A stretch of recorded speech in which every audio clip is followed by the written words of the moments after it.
Bien, bienvenidas, bienvenides, bienvenidos a lo que probablemente es nuestra última clase asincrónica del semestre.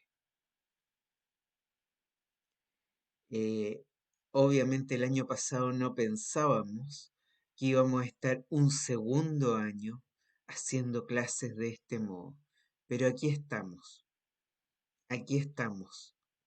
todas, todes, todos, intentando sobrevivir a esta pandemia y intentando cuidarnos y estar lo mejor posible. La clase de hoy tiene que ver con esto que dice ahí: feminismo, posfeminismos y psicología social actual. Particularmente vamos a trabajar en torno a estos conceptos: performance, aquí la noción de performance fuertemente vinculada a lo que veníamos viendo en la anterior clase asincrónica y en la última clase sincrónica también, que tiene que ver con la construcción de subjetividad y con cómo se, nos constituimos como sujetos, actores sociales. Performance, sobre todo tomando el trabajo de Butler, la noción de conocimientos situados, cyborgs, y, vamos a tratar de trazar un puente desde el cómo comprendemos la subjetividad, desde estas lógicas postconstruccionistas y trayendo ahora lo último, ¿no? De las miradas posfeministas, feministas posfeministas, sobre todo la concepción de Butler, de performance, eh, bajo esta noción de una subjetividad que se construye en las relaciones sociales, que tiene todas estas características, ¿no? Que un poco lo veíamos con la clase de Foucault, ¿no? Esta idea de los traslapamientos, ¿no? En que se va con que los apoyos que se van logrando unos a otros, que hacen que algo parezca sólido, como a pesar de eso, eh, en cada acción existe la posibilidad de transformación. Y eso es lo que trae la noción de performance y lo trabaja con uno de los conceptos más importantes a la hora de estudiar las identidades sociales: el género. El género, sostenido hasta hace muy poco tiempo como algo a priori, algo que está ahí inalienable desde nosotros mismos, hoy se nos aparece como algo que está fuertemente sujeto a prácticas culturales e institucionales que se van traslapando unas a otras, constituyendo algo que se nos aparece verdadero y sólido, como son las distinciones de género. Con esto, con la noción de performatividad, cerramos esta unidad de la subjetivación y la subjetividad y abrimos camino a una pregunta relevante para nosotros los psicólogos sociales. Ya, si estamos construidos socialmente y emergemos como sujetos de estas prácticas situadas en las cuales nos encontramos con estas fuerzas institucionales que también nos constituyen, ¿cómo podemos construir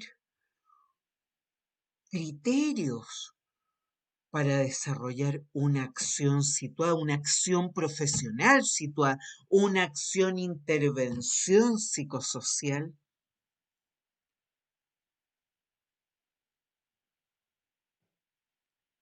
La psicología social, como prácticamente toda nuestra disciplina, la psicología, justamente tiene esta característica, ¿no? Convertir nuestro, nuestro saber en una herramienta de actuación, una herramienta de intervención. ¿Cómo es posible? ¿Cuál es el lugar de conocimiento, entre comillas? Si existe algún lugar de conocimiento privilegiado que nos permita hacer un diagnóstico de una realidad social, de un grupo social. Antes, ¿se acuerdan cuando hablábamos de funcionalismo en las primeras clases? Decíamos el funcionalismo. Nos dice, usted, somos expertos y tenemos una mirada objetiva y desde ahí podemos ir a diagnosticar lo que es enfermedad, ¿no? Se hablaba de las patologías psicosociales y desde ahí generar una intervención experta. Hoy que hemos hecho todo este recorrido en los debates contemporáneos y en las teorías contemporáneas de psicología social, ¿cómo podemos constituir una posición, entre comillas, de privilegio que nos permita establecer un diagnóstico? Si yo soy un sujeto construido situadamente a través de una serie de relaciones en que mis propias prácticas, mis propios saberes científicos han emergido de ciertas relaciones situadas y, y que han formado cadenas o corrimientos, como dice Foucault. ¿Cómo podemos, desde esta mirada más postconstruccionista, tomando las improntas postfeministas, construir un saber que nos permita una acción profesional responsable? Pues bien, si vamos en esta sesión asincrónica, vamos a cerrar ese ciclo en torno a las subjetividades de estas miradas teóricas y teóricos sociales que han alimentado la psicología social. Y desde allí nos vamos a hacer esa pregunta: ¿cómo podemos construir una posición de conocimiento que nos válida, entre comillas, que nos permita generar una acción profesional responsable? Así que en esta sesión vamos a ir desde la performatividad, pasando por una postfeminista, performance Butler, y vamos a pasar por otra postfeminista, Haraway, que nos va a traer un concepto que ha sido muy relevante para el desarrollo de la psicología social contemporánea y también y particularmente para la psicología social latinoamericana. De hecho, vamos a citar a una autora venezolana, Marisela Montenegro, que está como lectura obligatoria, en quien nos trae una reelaboración del concepto de conocimiento situado y cyborg de Haraway, para reflexionar acerca de nuestra acción profesional como psicólogos sociales actuando en nuestros contextos latinoamericanos. Así que esa es la sesión que viene. Vamos, démosle.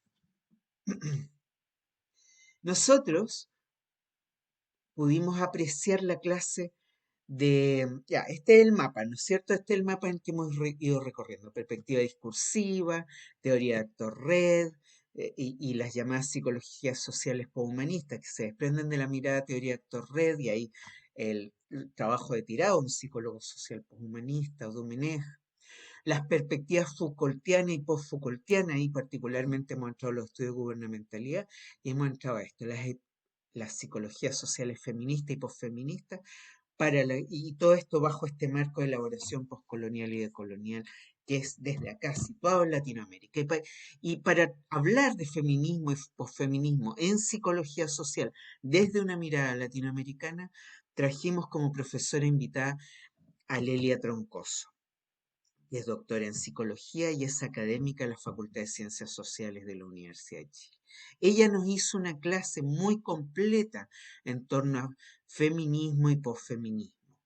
Y así pudimos recorrer en torno a varias autoras. Ahí está Sandra Harding, Angela Davis, Rita Segato. Nos hizo un recorrido enorme, ¿no?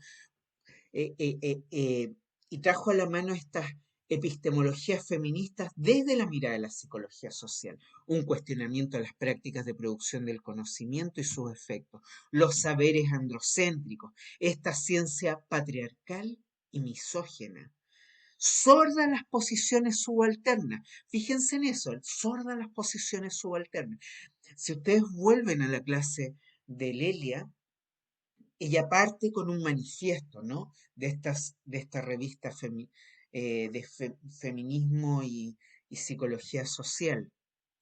Eh, y ahí justamente habla de esto, de que la mirada feminista y posfeminista, ¿qué nos tiene que entregar a la psicología social? Justamente esta apertura a todas las posiciones subalternas, no solo la posición de género, de la mujer como posición subalterna, sino a todas las posiciones subalternas. Y esto es muy fuerte, y por eso su relevancia para nuestra lectura desde Latinoamérica, ¿no? En que nos hemos construido como sociedades desde esta relación subalterna, ¿no? No solo con saberes androcéntricos, sino que centrados en miradas coloniales, y desarrollado bajo ciertos intereses. ¿Se acuerdan que en las primeras clases hablábamos en una de las críticas que se hacía a la psicología social dominante? Se decía, esta es una psicología social, ¿no es cierto?, divertida en fans and games, ¿no? Pero también divertían estos juegos de experimentación en que nos adoramos o sea, los científicos estos, nos adoramos unos a otros, pero produciendo una psicología social irrelevante, una psicología social que solo nos habla, incluso se decía, solo nos habla de, de una psicología social blanca, de hombres de clase media alta, etcétera, de sociedades europeas o norteamericanas. Ahí está la crítica de Ignacio Martín Baró y nos dice esta psicología social en realidad poco ha aportado a entender, a escuchar, a comprender esto que es donde estamos, Latinoamérica. Por ello, se produce esta crítica y este cuestionamiento que tiene un lugar muy fuerte, la crisis de la psicología social tiene un lugar muy fuerte en Latinoamérica y en las psicologías sociales iberoamericanas, si quieren verlos, si quieren incorporar esto, ¿no? Porque hay un diálogo fuerte con España, Portugal también, Brasil muy fuerte, México, Argentina, Chile, Colombia, bueno, Salvador, etcétera. Centroamérica, las psicologías sociales centroamericanas. En este contexto, el feminismo entra con fuerza, ¿no? Aportando con una mirada sensible a las posiciones subalternas. Y ahí nos dice Lelia, nos habla de relevar los conocimientos situados y al sujeto como una producción situada. Y aquí vamos a ir conectando, me interesa ir conectando con los textos que ustedes tienen, ¿no? Que eh, Butler, Haraway, ¿no? Aquí están estos conceptos, cyborg, la repetición que tiene que ver con la performatividad, la repetición que ya lo habíamos visto con Foucault, que va consolidando algo, algo como algo estructural, un orden social estructural. El poder, lo que tiene de sólido tiene que ver con esto, con estas cadenas, estos actos de repetición que van haciendo parecer algo como verdadero. Pero esto a su vez tiene como contracara la performance. Y desde ahí se nos invita a ver a través de los ojos de los oprimidos, de las oprimidas, de los oprimidos, de las subyugadas, los subyugados. Y aquí hay dos textos muy importantes que ustedes tienen como lectura, ¿no? Actos performativos y constitución de género y conocimientos situados. Y aquí quiero entrar a Butler y la noción de performatividad. La propuesta de la performatividad es una propuesta que trata sobre la constitución de la identidad, por eso tiene que ver con subjetividad, ¿no? Sin caer en el voluntarismo subjetivista que apela a esta subjetividad anterior a las relaciones de poder, a un esencialismo de este sujeto individual que ahí está esperando por ser descubierto, ¿no? Y por otro lado, tampoco busca escapar de los esencialismos sociologicistas, ¿no? Que es como esto de la estructura social, ¿no? Acá hay una orden social y no nos queda nada más que reproducir, ¿no? Eh, Desde ese punto de vista, busca ir más allá y toma como referentes la teoría de la interpelación ideológica de Althusser, que ya la vimos, ¿no? La vieron ustedes antes en teoría social, pero la retomamos para trabajar a Foucault, ¿no? Esta idea del sujeto que se constituye en este acto de interpelación, ¿no? Y desde ahí el sujeto es llamado a identificarse con una determinada identidad sexual y de género sobre una ilusión de que esa identidad respondería a una interioridad que estuvo allí antes del acto de interpelación, cuando es el acto de interpelación el que nos constituye. ¿Y se acuerdan que ya vimos una cita de Butler, cuando nos habla de este acto de darse la vuelta sobre uno mismo o contra uno mismo, ¿no? En que es a través, son las mismas relaciones sociales las que nos constituyen. Y eso es lo interesante, que nos interpelan como con una interioridad. Y esto, como hice, como expliqué en una clase sincrónica, ¿no? Lo encontramos también en Vygotsky, ¿no? Este psicólogo del desarrollo que conecta tanto con las miradas, si bien falleció el año 34, 1934, hace ya casi 100 años, eh, conecta muy bien con las perspectivas postconstruccionistas en cuanto a, a que nos habla que el sujeto es internalizado desde lo social, desde las primeras relaciones con la madre, el padre, los cercanos. Se va construyendo un sujeto, una interioridad subjetiva. Y en esa interioridad subjetiva o sea, y en esos actos de relación social que van más o menos reproduciendo una misma interpelación, se va consolidando este sujeto, ¿no? Esta interioridad.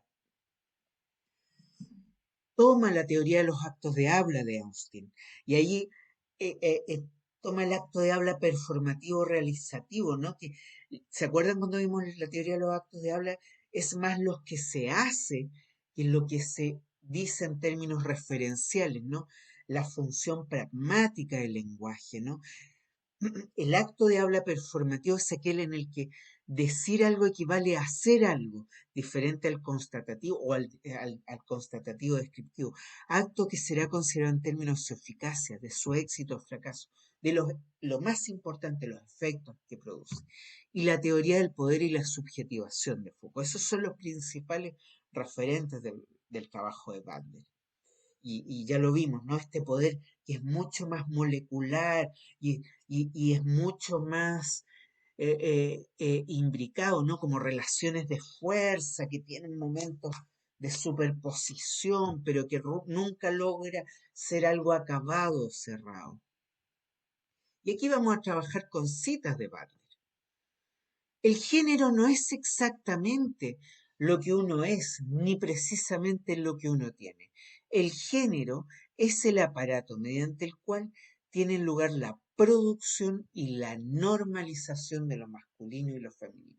Asumir que el género siempre y exclusivamente significa la matriz de lo masculino y femenino es precisamente no darse cuenta del punto crítico de que la producción de ese binario coherente es contingente, de que tiene un costo y de aquellas permutaciones del género que no se adaptan al binario son parte del binario como su instancia más normativa. Fusionar la definición de género con su expresión normativa es reconsolidar inadvertidamente el poder de la norma para restringir la definición de género. El género es el mecanismo mediante el cual se producen y naturalizan las nociones de masculino y femenino. Pero podría ser muy bien, pero podría muy bien ser el aparato mediante el cual tales términos son deconstruidos, desnaturalizados. Esto es muy interesante, ¿no? La matriz binaria masculina y femenina, que es una matriz que encontramos culturalmente, ahora probablemente mucho más debilitada en cuanto a interpelación, ¿no? Hablamos de todes, ¿no? Y lo vemos incluso en nuestras relaciones cotidianas, pero hasta hace poco tiempo esto no era así. Entonces había un a priori, ¿no? Y seguramente ustedes han visto estas imágenes, ¿no? De publicidad de los años 50, ¿no? Está el hombre ahí sentado en una cama y llega con un terno y una corbata y llega una mujer así que le ofrece un trago y él dice, el hombre dice, así hay que ser, esto se trata de ser un macho, ¿no? Es esas imágenes que todavía las encontramos así en Mr. Músculo, que todavía es un experto, ¿no? Que trae ¿no? el coso este para limpiar los water, pero es la mujer la que tiene que limpiar los water. Sin embargo, si vemos, por ejemplo, en la publicidad, se ha ido desplazando fuertemente y ahí hay una impronta de, de la acción cotidiana y de los movimientos sociales que han producido ese desplazamiento.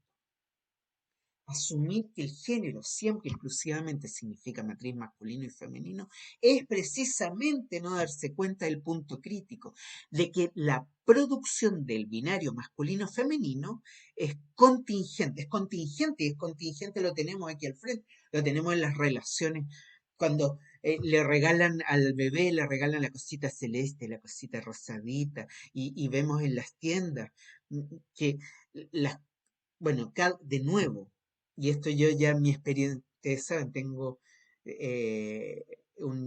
Bruno tiene 4 años, ¿no? 5 vaya por cumplir.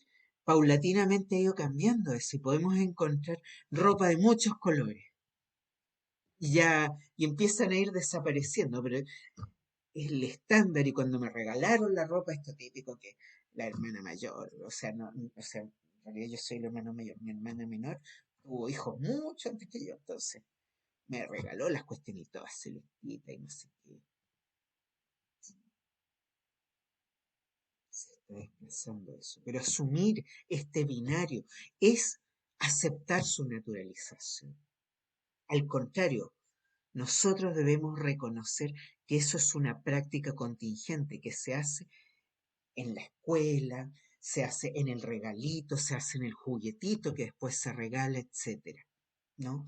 Es contingente. Y de que tiene un costo y de que aquellas permutaciones del género que no se adaptan, regalarle una muñeca al niño o un autito a la niña, permutación que no se adapta al binario, son parte del binario como su instancia también normativa, las permutaciones de género que no se adaptan. Fusionar la definición de género con su expresión normativa, y esto tiene que ver con nuestra comprensión, fusionar género con su comprensión normativa es reconsolidar inadvertidamente el poder de la norma para restringir la definición del género. Al contrario, debemos soltarnos. Y ahí el ejemplo que di quizás no fue un buen ejemplo. Justamente autito puede ser para cualquiera. De hecho, normalmente en mi experiencia las niñas son muy felices con los autitos porque es mucho más entretenido como objeto probablemente. El género es el poder de la norma para restringir la definición del género.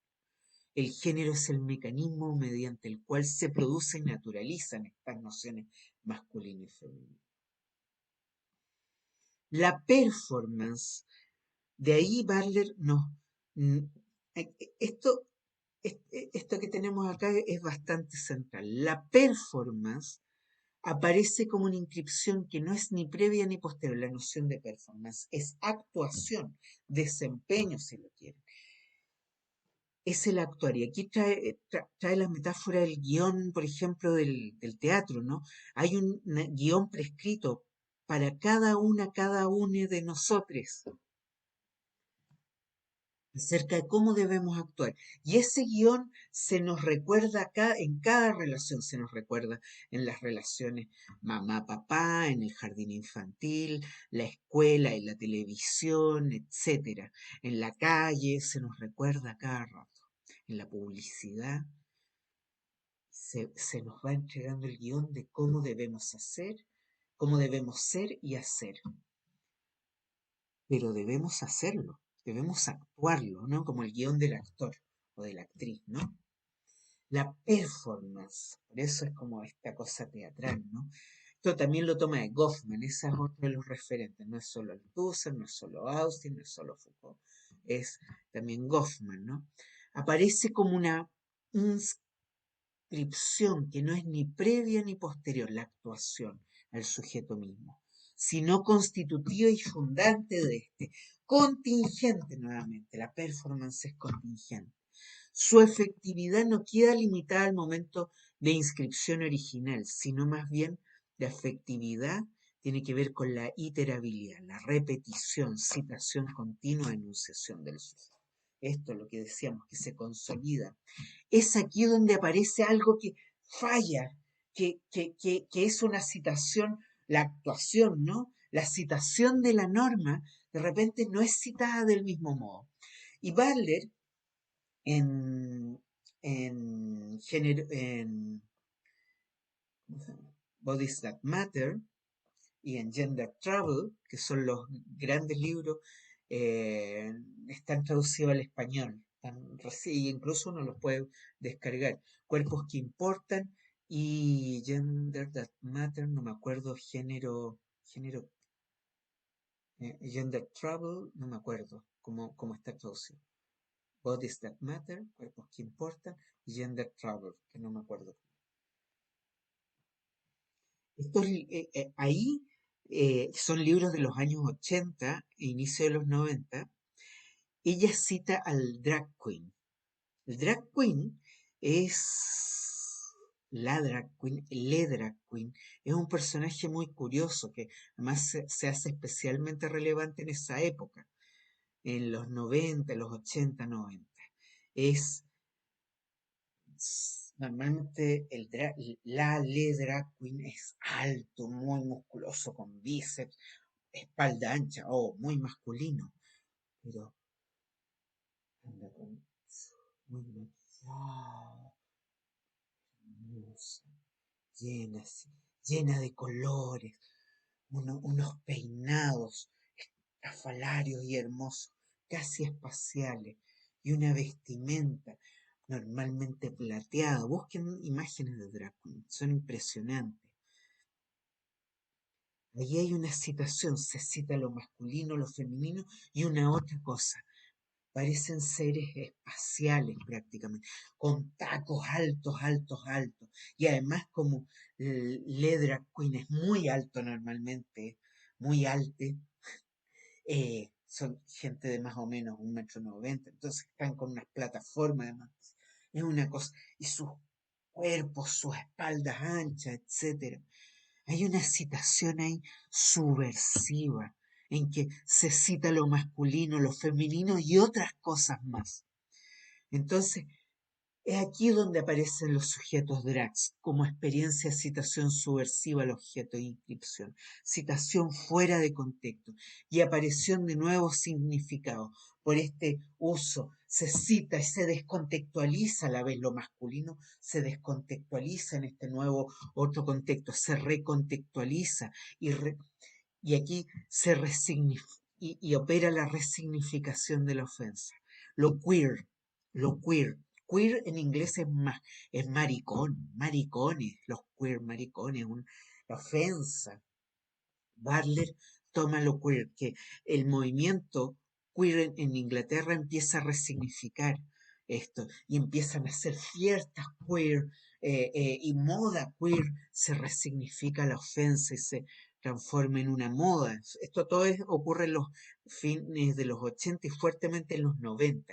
Y Butler usa esto como ejemplo, está ocurriendo. Y ella en su libro, entre que lo hace más abierto y lo pone como, lo escribe en un libro de ciencias sociales esencial para las ciencias sociales, lo visibiliza, pero está ocurriendo y la drag queen como citación subversiva, lo queer de esta nueva moda, la moda maraca, podríamos decir, ¿no? Que va a pasar también en español y en chileno también, paulatinamente, quizás no tan fuerte como lo queer en Inglaterra particularmente. Entonces, ahí como un ejemplo de resignificación de ofensa. Entonces, descontextualización, recontextualización, resignificación de la ofensa. Drag queen, lo queer, como ejemplos de que en la actuación la norma que nos interpela puede ser transformada, la norma que nos constituye al actuar se puede ser transformada. Y estos son ejemplos extremos que lo muestran, pero esto, según Butler, opera en cada relación, cada actuación tiene un desapego, una transformación, una actuación. El cuerpo, y aquí hay citas directas, me parece que del texto que ustedes están leyendo o van a leer, el cuerpo no está pasivamente escrito con códigos culturales como si fuera el recipiente sin vida de un conjunto de relaciones culturales previos. Tampoco los yoes corporizados preexisten a las convenciones culturales, o sea, códigos culturales, convenciones culturales. O sea, primero, el cuerpo no está pasivamente escrito con códigos culturales, pero tampoco preexisten los yoes a esas convenciones. Los actores siempre están en el escenario, la actuación, dentro de los términos mismos de la performance. Al igual que un libreto puede ser actuado de diferentes maneras, el libreto que se nos inscribe, que se nos instala y que se nos insiste a través de la publicidad, de las relaciones, a través de la educación, etcétera. Ese libreto puede ser actuado de diferentes maneras. Y al igual que una obra requiere a la vez texto e interpretación, así el cuerpo sexuado actúa su parte en un espacio corporal culturalmente restringido y lleva a cabo las interpretaciones dentro de los confines de directivas ya existentes, llevándolas más allá. Pese al carácter penetrante del patriarcado y a la frecuencia con que se usa la diferencia sexual como distinción cultural operativa, no hay nada en un sistema binario de género que esté dado, no hay nada dado. Como campo corporal o del juego cultural, el género es un asunto fundamentalmente innovador, como cualquier además otra interpelación que constituye nuestras profundidades subjetivas. El género es un asunto fundamentalmente innovador, aunque está clarísimo que se castiga cuestionar el libreto actuando fuera de turno o con una improvisación no autorizada. Claro que se castiga, igual que cualquier otra interpelación que nos constitutiva desde lo social, ¿no? Que nos norma cualquiera de estas prescripciones normalizantes que nos constituyen. Claro que se castiga cuestionar ese libreto actuando fuera de turno o con una improvisación no autorizada. El género no está pasivamente inscrito sobre el cuerpo. Tampoco está determinado por la naturaleza, el lenguaje, lo simbólico o la apabullante historia del patriarcado. Fíjense, eso, la apabullante historia, sólida historia del patriarcado, con toda su consolidación, estructuración y repetición a través de miles de prácticas y miles de instituciones. Aún a pesar de eso, el género no está pasivamente inscrito. El género es lo que uno asume invariablemente bajo coacción a diario, incesantemente, con ansiedad y placer. Pero tomar erróneamente este acto continuo como un dato natural o lingüístico es renunciar al poder de ampliar el campo cultural corporal con performances subversivas de diversas clases.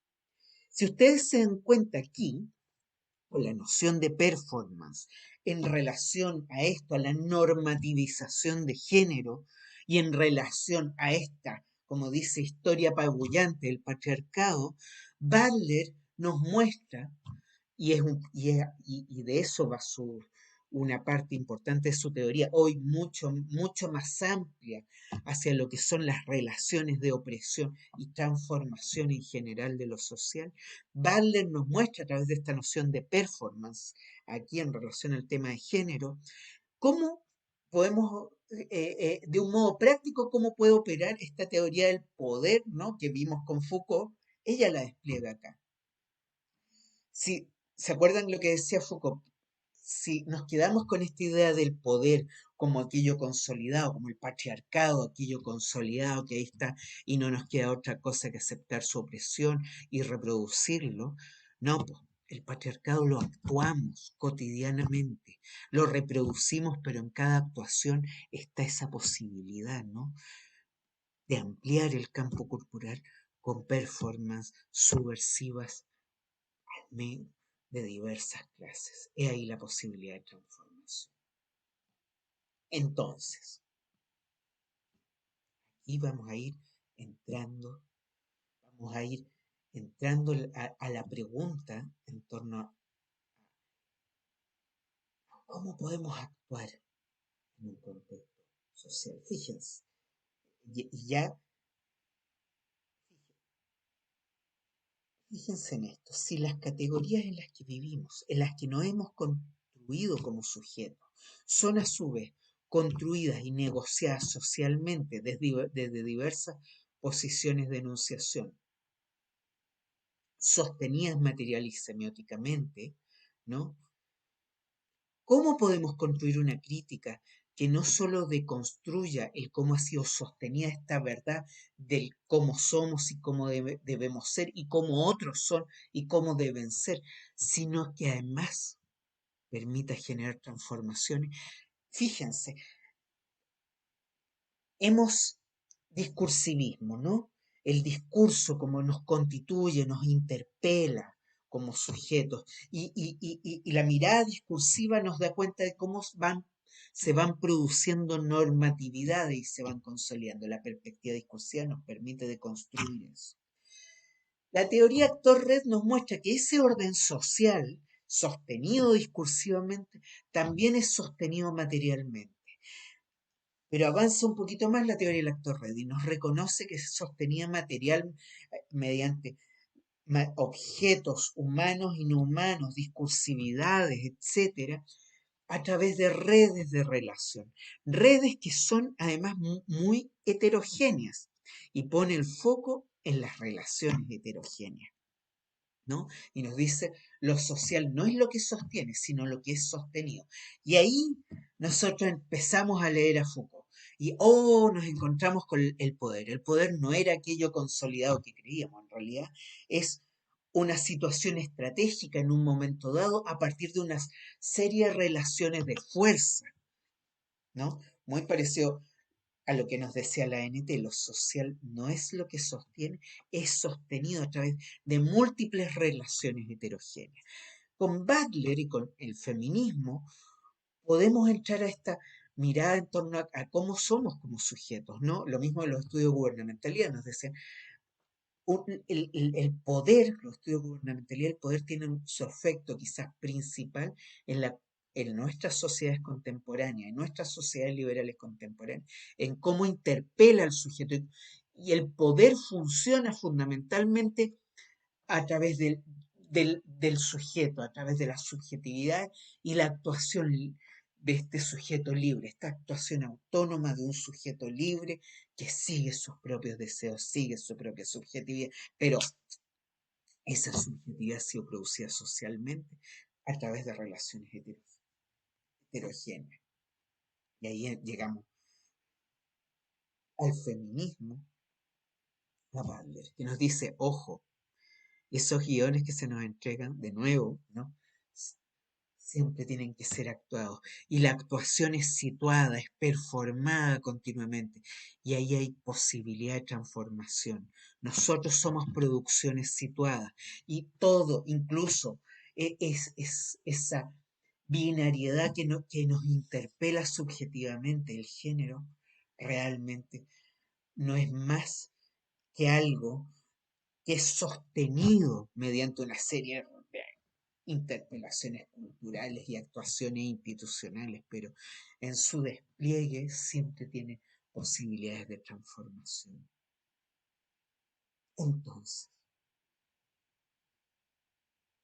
si hemos cuestionado las posiciones de sujetos hoy construidas socialmente en relaciones contingentes, nosotros sujetos heterogéneos, ¿cómo podemos no solo de construir lo que somos y lo que y estas relaciones sociales, ¿no?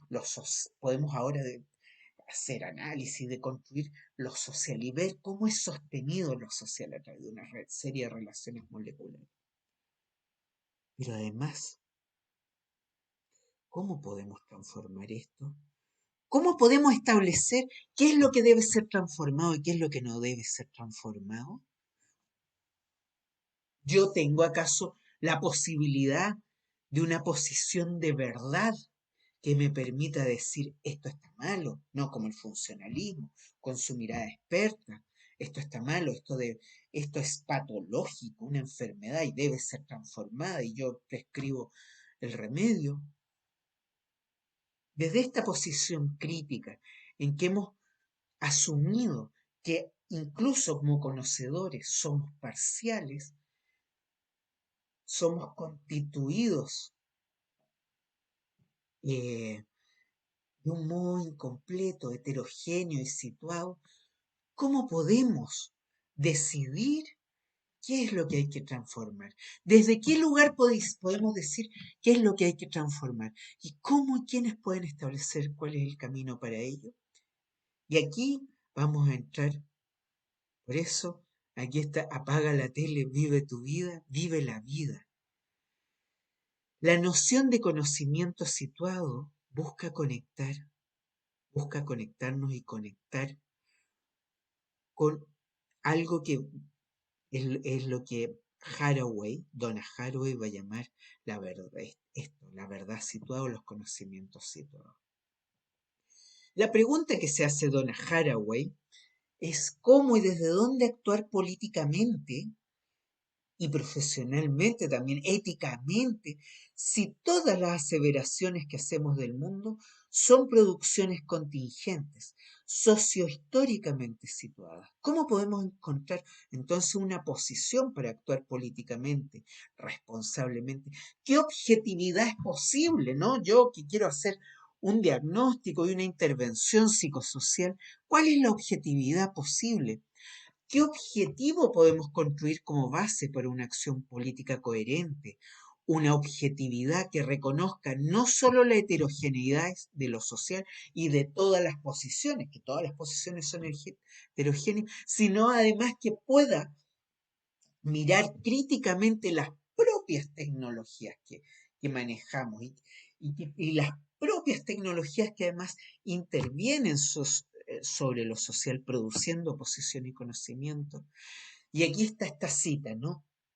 ¿Cómo lograr simultáneamente una versión de la contingencia histórica radical para las afirmaciones del conocimiento y una práctica crítica capaz de reconocer nuestras propias tecnologías semióticas, como nuestros saberes actúan, no sus efectos, etcétera, para lograr significados y un compromiso con sentido que consiga versiones fidedignas de un mundo real, parcialmente compartido y favorable a proyectos de libertad finita, abundancia material adecuada, modesto significado en el sufrimiento y de felicidad límite.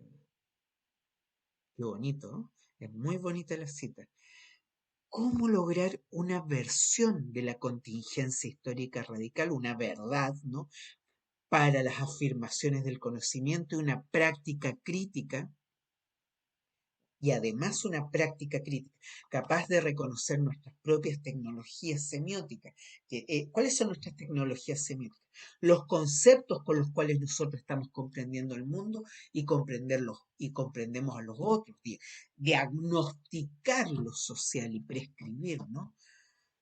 Reconocerlas como prácticas situadas para lograr significados y un compromiso con sentido que consiga versiones fidedignas de un mundo real parcialmente compartida, favorable a proyectos de una libertad finita, ¿no? Que es como una libertad, el, es como lo modesto, ¿no? Una abundancia material adecuada, modesto, significado en el sufrimiento, este sufrimiento de, del ser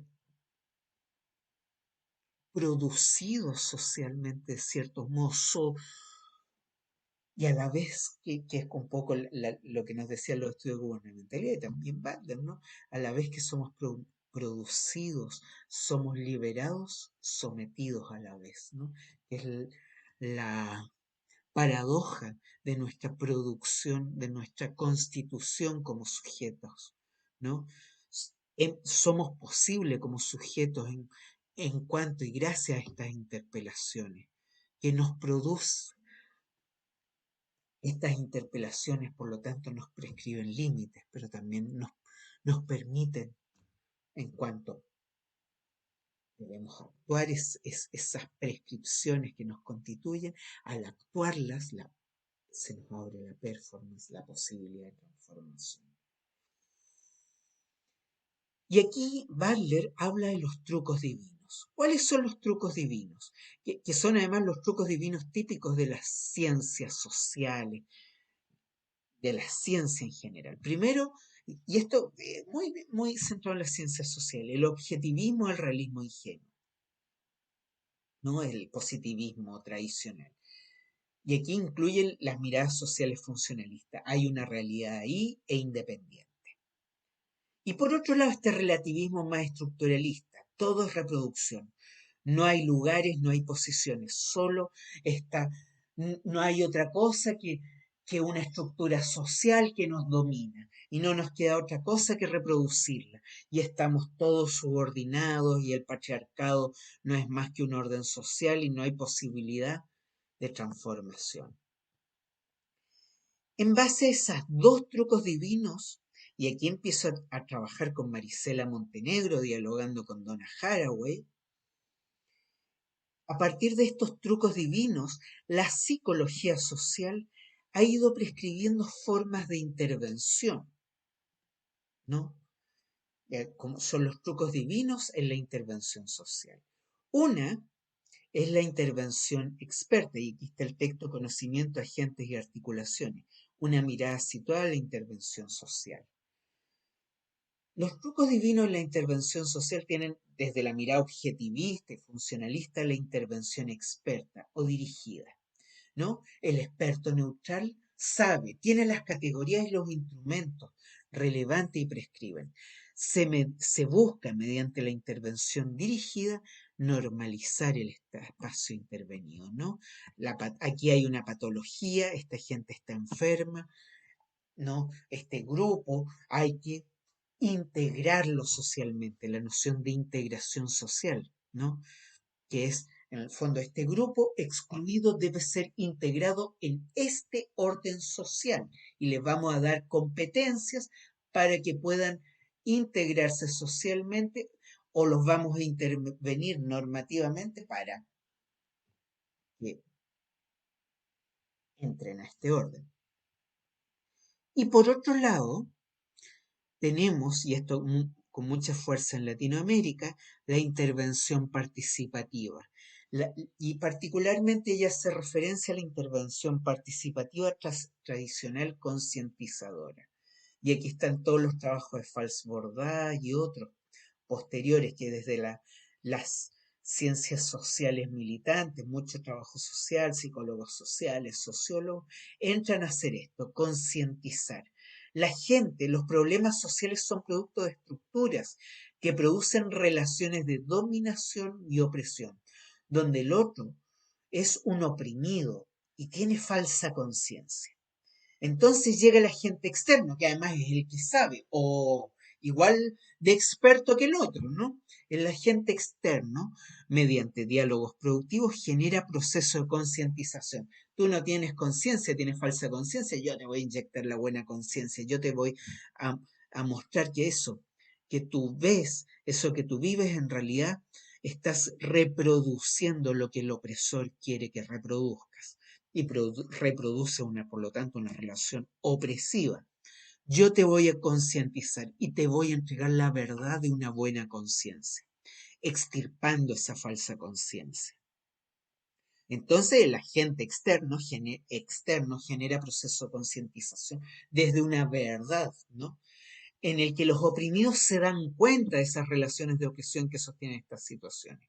Este diálogo funciona como movilizador de acciones de transformación. En ambos casos son trucos divinos. Y llega el experto, oh Dios, Mesías con la verdad, ¡pum! Y les entrega la verdad. Y esto eh, lo dice Peter Spink, además un psicólogo social brasileño que ha nacido en Inglaterra, pero que ha hecho toda su vida en Brasil, que ha estado varias veces en nuestra escuela. Peter nos dice, en lugar de darle voz a quienes no pueden hablar, lo que es necesario es tener oídos, darle oídos a quienes no pueden escuchar. Quienes no hemos podido escuchar, nosotros, los expertos que tenemos la buena conciencia o que tenemos la experticia funcional. La alternativa, dice Haraway, ¿cuál es la alternativa frente a estos trucos divinos? Son los conocimientos parciales, localizables y críticos, que admiten la posibilidad de conexiones llamadas solidaridad en la política y conversaciones compartidas en la epistemología. Tenemos que generar nuevas conexiones. El relativismo, una manera de no estar, este relativismo estructuralista, una manera de no estar en ningún sitio, mientras se pretende igualmente estar en todas partes. La igualdad del posicionamiento, no de esto, solo hay reproducción, es una negación de responsabilidad y de búsqueda crítica. El relativismo es el perfecto espejo gemelo de la totalización en las ideologías de la objetividad. Ambos niegan la apuesta en la localización, en la encarnación y en la perspectiva parcial. Ambos impiden ver bien. El relativismo y la totalización positivista son ambos trucos divinos que prometen al mismo tiempo y en su totalidad la visión de todas las posiciones y desde ningún lugar. Mitos comunes en la retórica que rodea la ciencia. Pero es precisamente en la política y en la epistemología de las perspectivas parciales donde se encuentra la posibilidad de una búsqueda objetiva, sostenida y racional. Fíjense, ¿no? Habla de objetividad, una objetividad parcial. Y este es el desafío, ¿no?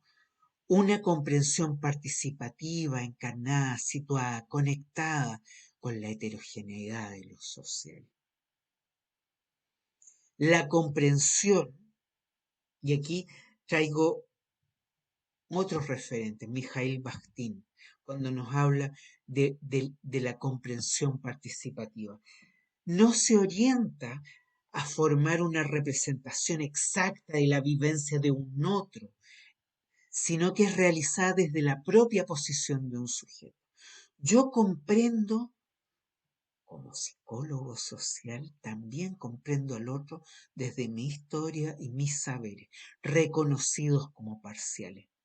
Yo, cuando voy a conversar con el otro, voy a situarme con el otro, obviamente, y es como algo que dice, algo que dice Gadamer, si yo pregunto al otro, pregunto porque yo sé que no sé todo y quiero dejarme enseñar por el otro. Cuando yo voy a actuar, a intervenir, primero, en vez de imponer mis propias categorías, las categorías de mi ciencia, de mi psicología social, primero que todo reconozco mi historia y mis saberes como parciales, para desde ahí escuchar y conectarme con el otro. La comprensión debe ser activa y debe tener un carácter creativo. En este contexto, la objetividad debe dejar de referirse a la falsa visión que promete trascendencia de todos los límites y responsabilidades, para dedicarse a ser una encarnación particular y específica. La moraleja es sencilla, solamente la perspectiva parcial promete una visión objetiva.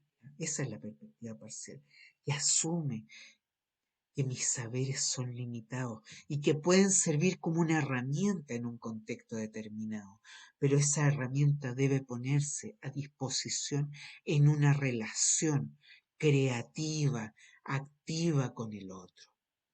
El yo que conoce es parcial en todas sus facetas, desde Haraway que está ahí abajo. parcial en todas sus facetas, nunca terminado total, nunca se encuentra simplemente ahí en estado original.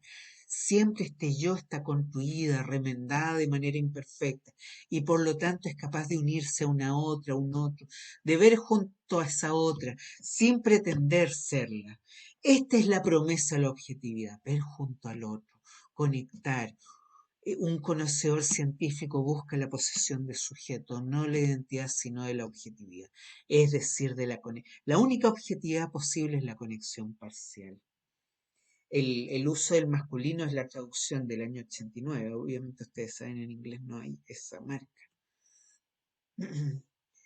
Y aquí surge esta metáfora, el cyborg. El cyborg es una metáfora para hablar del sujeto. Yo como sujeto soy un cyborg. ¿En cuanto a qué? En cuanto a que soy construido en base a todas estas interpelaciones culturales que mediante repetición se van consolidando, ¿no? Es una tecnología semiótica, ¿no? Discursiva que nos constituye, nos interpela a ser de un cierto modo. Pero eso se realiza siempre acentuadamente. Y ahí está esta metáfora del yo como un sujeto mitad humano, mitad máquina. La máquina tiene que ver con todo esto, lo reproductivo. Sin embargo, lo humano es usado, ¿no? Del cyborg es usado como una metáfora por Haraway para reconocer que somos producidos socialmente, pero siempre de un modo situado. Y por lo tanto, ahí, como dice Butler, ¿no? En esta producción social siempre hay espacio para la transformación, que es lo que busca recuperar Butler con el concepto de performatividad. Y por lo tanto, nunca somos un ser acabado y cerrado, siempre un ser contradictorio, porque somos producidos en relaciones situadas, en interpelaciones heterogéneas. La división en este contexto, esta heterogeneidad que somos nosotros mismos, debería tratar de multiplicidades heterogéneas. Y esto es muy bueno. Yo soy el gran doctor en psicología social, pero resulta que me gusta también me gusta, no sé, me gusta tomarme una chela y tengo una vida igual que como muchos otros, bastante, me, me estudié limpiando, mi doctorado no había en Becas Chile, así que, y de hecho todavía sigo haciendo muchos trabajos más allá de lo académico. Y no sé, me gusta el Audax italiano y entonces puedo encontrarme desde la anécdota con aquellos que les gustan los equipos estos que siempre ganan. Toda esta parcialidad del quién soy yo permite conectar con el otro, permite conectar con el otro. Desde mi experiencia limpiando water, en que cómo se acumula el sarro, que además en Valparaíso, Viña, el agua tiene un sarro de porquería, ¿no? También desde esa heterogeneidad en que somos nosotros, el really Vicente, ¿no? La really Juanita, el really Pepe, la really Macarena, etcétera, ¿no? Romina, etcétera, Juan, la heterogeneidad que nos constituye cotidianamente es la que nos permite conectar. Y eso es, el cyborg es dividido y contradictorio.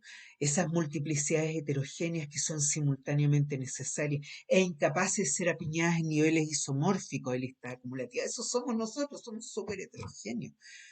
Esta geometría se encuentra dentro y entre los sujetos. Esta geometría multidimensional es la que permite este desgarramiento de alguna vez seguro espacio de interioridad, la que de alguna de las líneas que han hecho este diagrama, la posibilidad que si no podemos desinventarnos a nosotros mismos, podemos al menos alzar la contestación a las formas de ser que han sido inventadas para nosotros. Fíjense qué bonito, es una cita de Nicholas Rose. Este macho, ¿no? Patriarcal, yo he sido constituido como macho en toda interpelación. Sin embargo, he sido constituido como macho o como hembra, ¿no? Mujer, etcétera, hemos sido constituidos en relaciones situadas. Y son esas relaciones situadas en las que uno se encuentra también. Y uno mira esta interpelación y se ríe de esa interpelación y puede distanciarse de ella, distanciarse situadamente en cuanto a una interpelación que igual también me constituye y constituye incluso mi mirada, pero de la cual puedo distanciarme y puedo contestarla. Ahí está la idea de la objetividad encarnada, reconocer esta heterogeneidad, reconocer la objetividad encarnada supone esto, un conocimiento generado desde posiciones que están determinadas por los lugares que ocupamos en diferentes espacios sociales. Posiciones entendidas como productos en las cuales habitamos. Los conocimientos situados son encarnación, en las que la posición desde la cual se mira define las posibilidades de lectura y acción. O sea, desde mi historia yo puedo mirar. Y por eso permite posicionamiento en que algunas verdades son posibles. Los objetos de conocimiento no son pasivos e inertes, sino agentes autoanimados. La creación de conocimiento es una actividad relacional entre sujetos asimétricos, conectándonos. Y aquí empezamos a hablar de la intervención. La tarea, por lo tanto, de una intervención situada, y esto lo dice Montenegro en su texto, es comprender la intervención como una acción situada. La tarea es incorporarse como agentes en redes de articulaciones que emergen en contextos específicos. O sea, conectarnos con el otro, conectarnos con esa red. Redes no exentas de relaciones de poder y autoridad, posibilitando crear, o sea, entrando a dialogar, posibilitando crear horizontes de transformación desde conexiones reconocidas como parciales. Cuando nosotros entramos a intervenir en un grupo, ese grupo social tiene su propia historia y tiene su propio orden de relaciones. Nosotros lo que hacemos es conectar desde nuestra historia y desde nuestros sabores parcialmente con ese grupo. Y desde ahí generamos conversaciones productivas, no inocentes, cargadas de poder. Nosotros también venimos embestidos en esa relación, ¿no? Si venimos a una intervención social, somos reconocidos como el psicólogo, ahí llegó el psicólogo, que casi muchas veces somos interpelados como agentes del Estado a veces. Entonces, es desde esa relación que venimos a conectarnos con el otro y actuar. Se hace necesario, por lo tanto, ¿qué es lo que tenemos que hacer? Responsabilizarnos por nuestra forma de ver la realidad social, responsabilizarnos también por las formas de ver la realidad social de nuestros saberes expertos. No los desconocemos, eso no, nuestros saberes son herramientas, pero nos responsabilizamos por los modos de leer de esas herramientas conceptuales y técnicas con las cuales llegamos. Se posibilita expresar visiones parciales y encarnadas sobre los fenómenos. O sea, podemos expresarlas para entrar en diálogo. Se sostiene que la realidad y su conocimiento es contingente a cada posición de sujeto. Desde esas posiciones son posibles redes de articulación. La profesional se involucra en la articulación. Al asumir que cada agente, incluyendo el equipo profesional, tiene un conocimiento parcial, se enfatiza en la búsqueda de puntos de acuerdo, se reconoce la verdad del otro. O sea, por ejemplo, muchas veces por ejemplo, vamos a hacer una intervención para fomentar la participación ciudadana en la escuela, pero se desconoce las prácticas de participación que tienen los mismos sujetos, sobre todo en las zonas más en los sectores más vulnerables. En general se suele no reconocer las prácticas de participación situada que desarrollan las comunidades, sobre todo las más subalternas o vulnerables. Al contrario, debemos ser capaces de escuchar y entender esas otras prácticas de participación que no son legibles desde los conocimientos expertos de participación. Es ahí, desde ese reconocimiento de la otra, del otro, de esas posiciones subalternas que podemos conectar. Y ahí, en buscar puntos de acuerdo y compromiso más que buscar su concienciación o concientización en la definición de lo problemático, por lo tanto, está involucrado el mismo proceso. ¿Cuál es el problema aquí en este contexto? Tenemos que poner en cuestión también nuestras categorías y las de los otros sobre los cuales intervenimos, para llegar a un punto de diálogo y acuerdo en torno a cuál es el problema y cuál es la posibilidad de transformación. He ahí una idea de posibilidad de intervención situada que reconoce la parcialidad de los saberes, la parcialidad de nuestros propios posicionamientos de sujeto, nuestros posicionamientos de sujeto y del otro, y que busca una acción responsable situada desde esa parcialidad, desde esa conexión. Necesitamos comprender una versión de mundo más adecuada, rica y mejor, con vista a vivir en él y en relación crítica, reflexiva, con nuestras prácticas de dominación y con las de otros. Es desde ahí que como podemos conectar, para lograr construir estas versiones de mundo, ¿no? Real, entre comillas, parcialmente compartidas, favorables a estos proyectos globales, ¿no? De radicalización de democracia, de libertad, una libertad situada, no situada en estas constricciones, pero que podemos, eh, desde este diálogo crítico, transformarla para lograr este modesto significado en el sufrimiento y de felicidad. Pues bien, aquí hemos hecho desde estas psicologías críticas, más postconstruccionistas, que hoy llenan el debate en teoría social y han hecho a esta psicología dialogar, a la psicología social estar dialogando con las ciencias sociales para abordar la realidad social, es desde ahí, desde estas miradas críticas, postconstruccionistas, situadas en nuestros desafíos, en nuestros problemas, en nuestra constitución. No, desde nuestro orden incluso hemos puesto, todos los ejemplos los hemos puesto aquí, situado en Chile, que hemos querido eh, desplegar estas herramientas, herramientas conceptuales, eh, que pueden ser relevantes para una comprensión situada y una intervención situada, responsable, que responda por nuestros saberes, por nuestros posicionamientos, que conecte con un otro y que sea respetuoso y responsable con ese otro para construir una acción conjunta de transformación.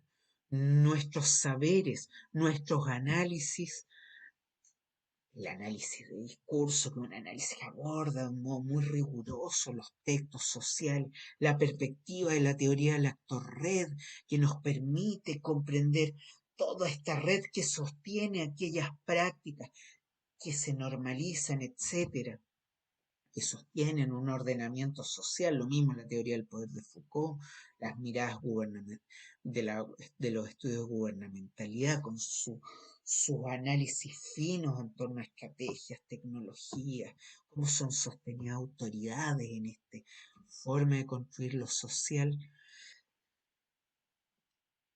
deben ser puestas todos estos saberes analíticos, la mirada performativa, las nociones de cyborg y conocimientos situados deben ser puestos como herramientas para construir un saber que permita transformar. La transformación la hacen los psicólogos sociales, no, la hacemos. Los saberes y nuestro trabajo es una herramienta para actuar con otras, con otros siempre. Y eso es también algo que se desprende estos debates contemporáneos de la psicología social.